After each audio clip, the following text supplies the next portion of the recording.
In 2017, I was in British Columbia, Vancouver, speaking in a conference. But I noticed something other than the beauty of Vancouver. It's the people. Whenever they wanted to drop any waste outside, they would segregate the waste in different categories: plastic, paper, wood, and organic waste. I said, that's good, but everybody's complying outside, and we too have this in Bahrain. Then, in a few days, I had a meeting with a lady, author, in my hotel. And once we finished our breakfast, business breakfast, we took our utensils to throw them in the recycle bins. And guess what? The lady told me, no, Mr. Mohammed, don't do this. The paper goes here, plastic goes here, organic waste goes there. We are not outdoor, we are in a hotel. Nobody's seeing us. That's impressive. We don't have this in Bahrain. When I finished the convention, I flew all the way to the east to visit my aunt in Toronto. She's a migrant and she's a Canadian now, just before I go back to Bahrain. And when she took me on a tour in the apartment that she had prepared for me, we stopped at the kitchen. And my aunt looked at the only recycle bin we have there. My nephew, we don't have an organic waste recycle bin. Why didn't I think of that? And I was like, Aunt, come on, we are behind closed doors and walls. Nobody's seeing us. There are no surveillance cameras. Nobody's going to ticket us. Let me throw everything in one place, organic and else. My aunt looked at me and said to me what I will never forget. My dear nephew, Earth is our mother. Our mother has been good to us, and we should be good to our mother. Wow, now that is really impressive.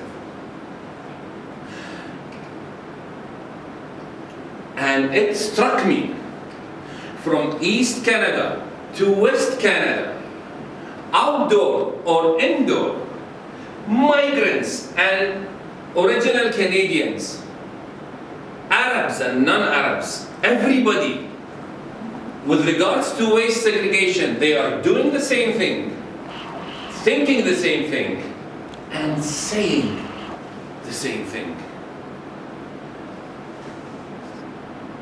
Don't you wish that in your organizations, everybody follows the rules of safety regardless?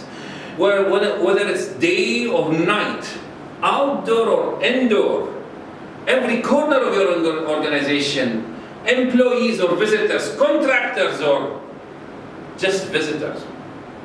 Don't you wish this to happen? Don't you want everybody to say safety, think safety, and do safety? Don't you want everybody to follow the rules? In fact, ladies and gentlemen, according to the HSE, Health and Safety Executives, this is the definition of safety culture. When people believe in safety, talk about safety, share safety, perceive safety, and believe in it all the time. It's there in their values. And in short, they do, think, and say safety all the time. Following safety rules is a rule, not an exception. Well, tonight I'm here to tell you that you can do that and achieve that. But let me take you back to a time where I joined this company, Aluminium Bahrain, in 1993. Specifically in the power station. I hated my job. It was so technical. It was a 24 hours work, shift worker, where safety meant nothing to me, where safety was something I complied with, and safety was something I applied because my superiors believed I should do so. And that's me in 1993. But finally, in 2003, I got promoted. I left that department. Finally, I am now in supervisory level. I will get paid more. Guess what? I was promoted to safety department. Doesn't matter. I will do whatever it takes to have those extra dollars. And I became a safety coordinator, first line management. But in those years, in that year, I started to learn more about safety. I became from someone who was implementing safety to follow his leaders. I became a believer in safety. And like every believer in safety, we wanted all the employees to follow safety, and we did all what it takes. We did safety training, we did the campaigns, the programs, the awareness. We went with the employees, we did a lot of safety talks and lectures, the whole 9 yards.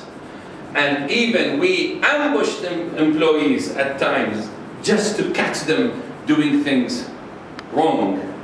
It doesn't matter as long as they do follow safety.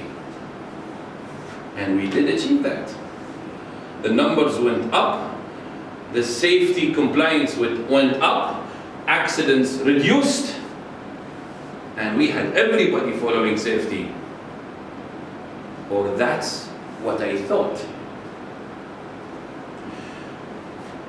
The numbers, however, other numbers revealed otherwise. We discovered that there are people who are violating safety. The data showed us that people are doing actually shortcuts because they're really good at this. Whenever I'm not there, they are able to follow safety. Whenever I am there, they will comply. So it was then when I was assigned with a project which was meant to improve the behavior, the safety behavior. In 2008, I was given a department to improve their safety compliance. And it went something like this. The maintenance workshops was the target department, and I led the program. The program simply works like this. I go to each section of that department, I sit with them, and I talk to them. Of course, supervisors are out, everything is confidential, whatever happens here stays here. And then I open my heart to them. Guys, so let us assume that this table is at the fitting room session. So, guys, what are the shortcuts you are doing? Shortcuts? Shortcuts? We? No, we don't do shortcuts. Mr. Mohammed, we follow safety. Guys, let's be honest, there will be no names, there will be nothing to be reported, nobody will know who said what, no, I will not report to anyone. And suddenly someone jumps up and says, there's one thing we do, okay, what's that? And I go and write it down. And the other speaks. All of the team suddenly give me a long list of shortcuts. So I put them on the board and I asked them, please pick one of the shortcuts which is more frequent than others. And they pick not wearing safety glasses. Good. So, guys, why do you think not wearing safety glasses is bad? And then they gave me a list of hazards. Remember, they gave me a list of hazards. It's not me giving them a list of hazards like I used to do before. Good. And how should we do it safely? Mr. Mohammed, we have to wear the safety glasses in our working area, in the workshop, and they give me a list of procedures.